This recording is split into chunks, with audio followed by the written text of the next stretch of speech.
Le FC Barcelone s'apprête à vivre un été décisif. Entre la nécessité de renflouer les caisses et le désir de renforcer l'effectif, le club catalan envisage des mouvements significatifs. Et cette fois, ce ne sont pas de simples ajustements, mais des choix forts qui pourraient redéfinir l'identité même de l'équipe. Parlons d'abord des départs probables.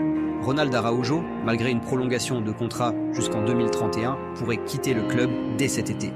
Ses performances récentes, notamment en Ligue des Champions, ont suscité de nombreuses interrogations, et Manchester United serait prêt à offrir environ 50 millions d'euros pour s'attacher ses services. Un départ qui, aussi surprenant soit-il, pourrait s'avérer stratégique.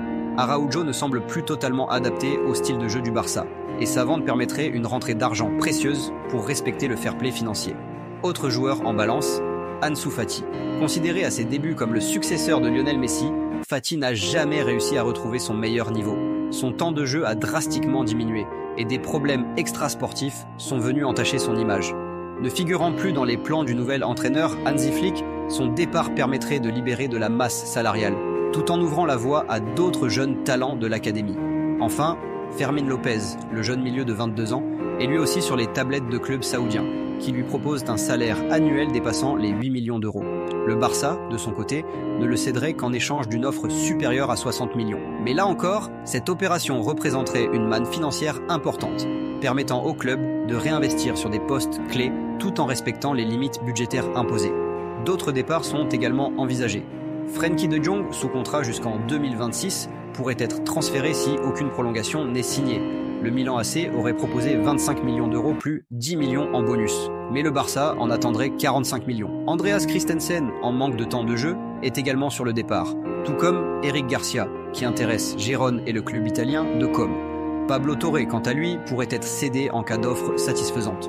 Côté arrivée, 3 noms se détachent. D'abord, Jonathan Tah.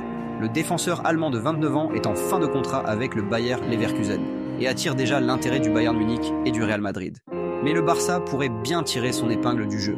Un joueur d'expérience, libre de tout contrat, ce serait une véritable aubaine pour renforcer la défense sans débourser un centime en indemnité de transfert. En attaque, Julián Álvarez figure tout en haut de la liste des priorités. L'Argentin, aujourd'hui à l'Atlético de Madrid, est vu comme le successeur idéal de Robert Lewandowski. Jeune, talentueux, champion du monde, et déjà très expérimenté au plus haut niveau, il incarne parfaitement l'avenir de l'attaque barcelonaise et s'inscrit dans une vision à long terme. Enfin, Marcus Rashford, actuellement en prêt à Aston Villa, chercherait à se relancer. L'attaquant anglais aurait même fait appel au super agent Pini Zahavi pour faciliter son arrivée au Barça. Son profil est intéressant, rapide, polyvalent, capable d'évoluer à gauche comme dans l'axe, il apporterait de la profondeur offensive.